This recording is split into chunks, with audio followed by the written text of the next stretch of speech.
नमो अर्हन्ताणं नमो अर्हन्ताणं नमो अर्हन्ताणं। राजा प्रदेशी खड़ा हुआ और विनम्रता के साथ बोला कि केशी स्वामी, मैंने जिन लोगों को अनात्मवाद का पाठ पढ़ाया वे सब अब आपके सामने। मैंने घूंट घूंट कर यह पिलाया कि शरीर और जीव अलग नहीं है। अब आपने मेरी मानस को बदल दिया, मेरी बुद्धि भी बदल गई, मेरा चिंतन भी बदल गया और मैंने स्वीकार कर लिया कि जीव और शरीर अलग है। मैंने तो कर लिया, पर मेरे समझाए हुए ये लोग बैठे। बड़ा कठिन होता है कभी कभी, और मैंने भी ऐसा देखा है कि गलत बात समझाने वाला तो कभी कभी बदल जाता है, पर उसके जिन लोगों को उसने समझाया उनका बदलना बड़ा कठिन हो जाता है। आप कृपा करें और धर्म देश न दें और इनको भी समझा दें, सच्चाई को समझा दें। जिस सत्य को मैंने समझा है आप समझा दें। केशी स्वामी ने कहा कि ठीक है, धर्म की देश ना होने वाली है, मैं धर्म की बात कहूँगा, पर 2 क्षण तुम भी बता दो कि तुमने सच्चाई को कैसे समझा और तुम्हारा मानस कैसे बदला। तो प्रदेशी ने कहा, आपकी आज्ञा है तो मैं कुछ कहना चाहता हूँ। प्रदेशी बोला, देखो, मैंने आज तक जो तुम्हें समझाया वह स्थूल जगत की बात थी। मैंने भी स्थूल सत्य को समझा था, मेरे तर्क भी स्थूल थे, मेरा दृष्टिकोण भी स्थूल था। मैंने कभी सूक्ष्म की ओर ध्यान नहीं दिया और यह कल्पना भी नहीं की कि स्थूल जगत से परे एक सूक्ष्म जगत है। इस दृश्य जगत से परे एक अदृश्य जगत है जिसे आँखों से देखा नहीं जा सकता। इन इंद्रियों से परे एक इंद्रियातीत जगत है जिसे इंद्रियों से जाना नहीं जा सकता। हम केवल इंद्रियों की चेतना में रहे और शब्द, रूप, रस, गंध और स्पर्श इनका भोग करते रहे और माना बस जो कुछ है बस यही है। ये सारा रहा। किंतु मैंने केशी स्वामी से समझा है कि एक दूसरा भी जगत है, सूक्ष्म जगत। जब उस जगत को समझे तो फिर नई बात हो जाती है। कुछ लोग नास्तिक विचार वाले थे। 2-4 व्यक्ति मिले और सोचा कि लोग कहते हैं आत्मा है, पुनर्जन्म है, मरने के बाद आत्मा प्रेत बन जाती है, भूत बन जाती है और कहीं चली जाती है। परीक्षा करनी चाहिए। परीक्षा करने के लिए निकले तो पता चला कि इस नगर में एक घर है, एक घर जिसको भूतहा घर कहते हैं। भूतहा यानी इसमें भूतों का निवास है और कोई रहता नहीं है, घर को छोड़कर चले गए सब। उन्होंने कहा कि हम रहेंगे, पता करेंगे। वहाँ रहे 4 आदमी। चारों ने पक्का निर्णय कर लिया कि आज देखना कि भूत कोई है या नहीं। रात का समय, 12 बजे का समय, चारों बैठे हैं, बातचीत कर रही हैं। इतने में देखा कि 2 आदमी आ रहे हैं। लंबा दिल डोल के देखा, वो सोचा कौन आ रहे हैं। पूछा कि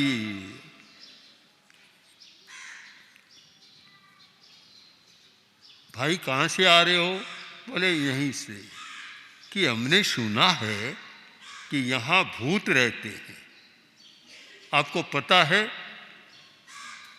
कि हमें क्या पता, हमें तो मरे हुए 4 वर्ष हो गए, हमें क्या पता इस बात।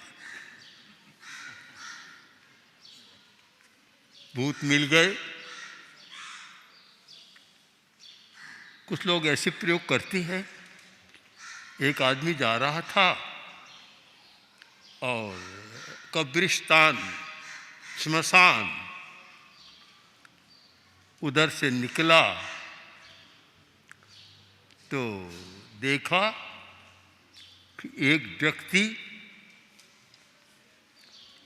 अपने कब्रिस्तान से बाहर बैठा है, ऊपर बैठा है। तो उसने पूछा कि भाई तुम यहाँ रहते हो? कहा हाँ। तो हमने सुना है कि स्मशान में, कब्रिस्तान में भूत रहते हैं, तुम्हें पता है? कि मुझे नहीं पता। तो फिर क्या करते हो? तो पता कुछ भी नहीं, करता क्या हूँ, मैं तो नीचे था, गर्मी लगी से बाहर आकर बैठ गया हूँ। अलग प्रकार के होते हैं। और जो व्यक्ति सूक्ष्म जगत के नियमों को नहीं जानता, सच्चाई का पता नहीं चलता। मैंने सच्चाई को समझने का प्रयत्न किया है और सूक्ष्म जगत के नियमों को समझा है। मैं आपसे भी कहना चाहता हूँ, आज तक मैंने जो आपको समझाया, जो बताया, वह सही नहीं था, गलत था। अब मैं जो आपसे बताऊं, वह सूक्ष्म जगत की बात कहना चाहता हूं और मैंने सूक्ष्म जगत के नियम को समझा है और इस बात पर आ गया हूं कि शरीर अलग है, आत्मा अलग है। मैंने ये स्वीकार कर लिया और मैं चाहता हूं कि आप भी इस बात को स्वीकार कर लें। अब बोले कि केशव स्वामी, आप इनको धर्म का उपदेश दें। तो उस समय केशव स्वामी ने उपदेश दिया, चाऊ जामम धम्मं पन्नवे, चातुर्याम धर्म का उपदेश दिया। भगवान महावीर के समय में पंच महाव्रत धर्म था और पार्श्वनाथ के शासन में चतुर्याम धर्म चलता था। चतुर्याम धर्म की देशना चलती थी। 4 याम, उनमें पहला तो है ही सब्बाओ पाणाई वायाओ बैरमणम, सब प्राणातिपात हिंसा से विरति। एक बात है कि पार्श्वनाथ के समय में गृहस्थ धर्म और साधु धर्म, ये ऐसा कोई अलग विभाग नहीं था। ये विभाग महावीर ने किया। इसलिए भगवान महावीर कहते हैं, स्थानांग सूत्र में है कि मैंने जैसे डूबिए दम में पन्नते, मैंने जैसे 2 प्रकार के धर्म का प्रज्ञापन किया, वैसे आने वाला तीर्थंकर भी 2 प्रकार के धर्म का प्रज्ञापन करेगा। तो चातुर्याम धर्म में प्राणातिपात, सबसे पहले अहिंसा की बात आई कि हिंसा छोड़ो। सब लोगों ने सोचा आज तक तो हिंसा का संस्कार मिला है, मारो काटो, और कहते हैं कि प्रदेशी राजा का हाथ रक्त रंजित, लोही से रंजित रहता था और शायद लोही ही उनकी हाथ का शोभा श्रृंगार बना हुआ था। और आज बात कह रहे हैं कि अहिंसा की बात, हिंसा मत करो। अजीब सा लग रहा है, क्योंकि हिंसा का संस्कार ऐसा है कि आदमी में हिंसा का संस्कार तो होता ही है, और फिर कोई समर्थन मिल जाए, उत्तेजना मिल जाए और हिंसा का लाभ बता दे, तो फिर हिंसा करने में कोई संकोच नहीं होता। हिंसा में लाभ भी बताया गया। युद्ध काल में जब हिंसा होती है तो प्राचीन काल में कहा गया कि युद्ध में डरने की क्या जरूरत है, दोनों हाथ लड्डू है, दोनों हाथ, जीते च लभ्यते लक्ष्मी। अगर युद्ध में जीत जाओगे तो लक्ष्मी मिलेगी, मृते चापी सुरांगना, मर जाओगे तो वहाँ देवलोक में सुरांगना बरमाला लिए तैयार खड़ी है तुम्हारा स्वागत करने के लिए। का चिंता मरने रणे, फिर रण में मरने में चिंता क्या है। जब युद्ध की मानसिकता चल रही थी तो इस प्रकार का विचार चला और चलता रहा। आज भी इस प्रकार का विचार चलता है, विचार चल रहा है।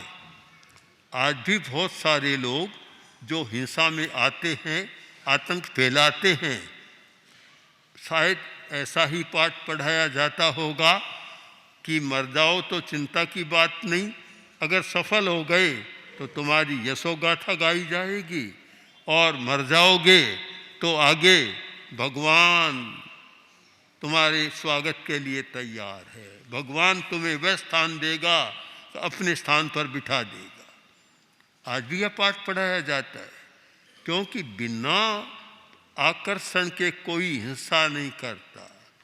हिंसा का पाठ भी आकर्षण के साथ पढ़ाया जाता है कि हिंसा करने में लाभ कितना है। हर आदमी कार्य के पीछे लाभ अलाभ देखता है कि मैं ये जो काम कर रहा हूँ कितना नफ़ा होगा और कितना नुकसान होगा, कितना लाभ होगा और कितना अलाभ होगा, इनके आधार पर वह काम करता है। उसके बिना कोई काम नहीं करता। नफ़ा नुकसान, व्यापारी दुकान करता है तो भी देखता है कि मुझे कितना नफ़ा होगा, नफ़ा नुकसान का हिसाब करता है बराबर, तो वह भी देखता है।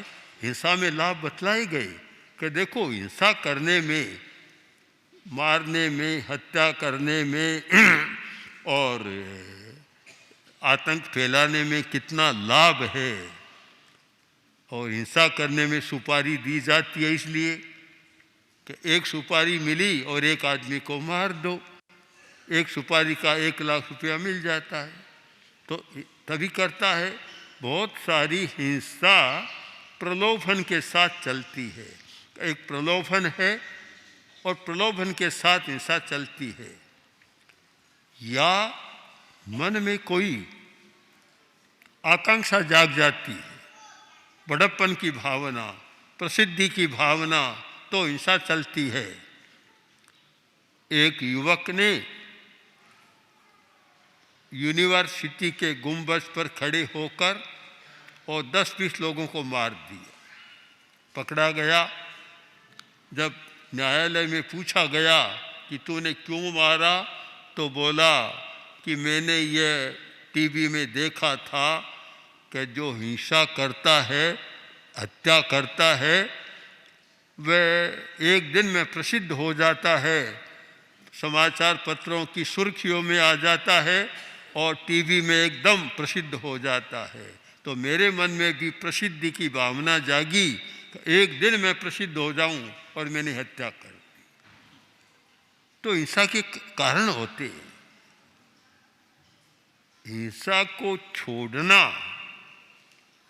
यह तभी संभव है जब अध्यात्म की चेतना जाग जाती है, जब आत्मा का बोध होता है, कर्म का बोध होता है और यह होता है कि हिंसा का परिणाम बहुत बुरा तुझे भुगतना पड़ेगा, परिणाम अच्छा नहीं होगा, कर्म बंद होगा, यह सारी सच्चाई समझ में आती है, तब आदमी हिंसा को छोड़ सकता है। जब पहला पाठ अहिंसा का आया, धर्म का पहला पाठ अहिंसा,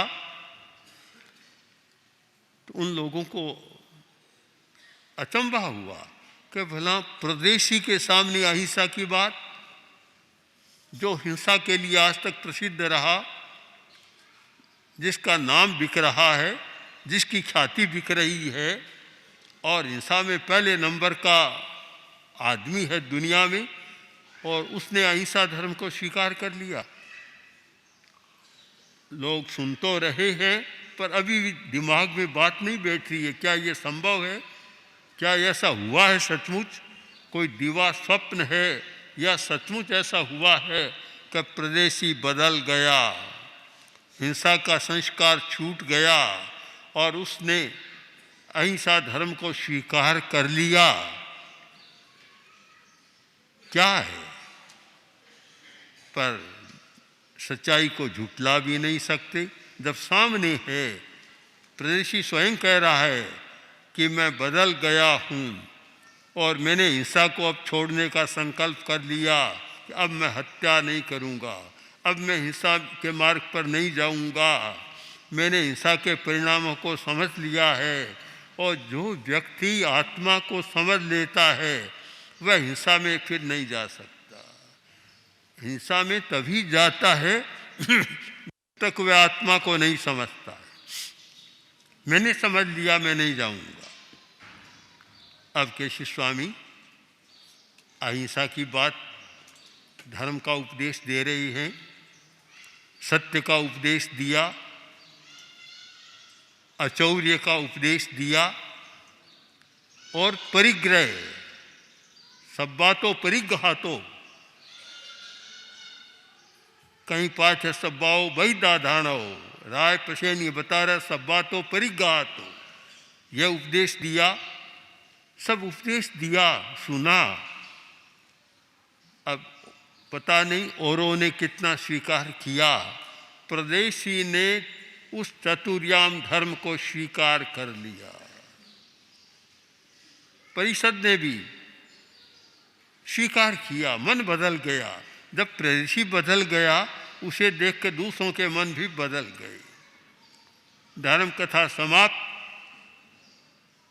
अब प्रदेशी खड़ा हुआ, बोला कि केशव स्वामी बहुत समय हो गया, मैंने आपको बहुत कष्ट दिया, अब आप क्षमा करें, मैंने आप धर्म को स्वीकार कर लिया और अब मैं जा रहा हूँ। तब केशव स्वामी बोले कि जाते जाते पाथे ले जाओ।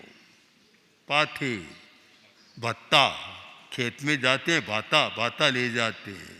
आजकल विद्यार्थी भी स्कूल में जाते हैं तो टिफिन ले जाते हैं कि पाथे ले जाओ, ऐसे कैसे जा रहे हो, पाथे। तो महाराज भाई फिर क्या है? अब प्रदेशी पूछ रहा है केशव स्वामी क्या पाथे देते हैं? पाथे वह होता है जो रास्ते में काम आए, खाने के काम आए। लोग जाते हैं, रेल की यात्रा करते हैं। और मैंने देखा अब तो बहुत बदल गया, जब पहली बार बहुत वर्षों पहले विदेश जाने लगे और पाथे ले जाओ, क्या तो अब क्या पाथे है और केशव स्वामी कौन सा पाथे देते हैं, इस पाथे पर हम फिर चिंतन करें। ओम श्री महाप्रज्ञ गुरवे नमः।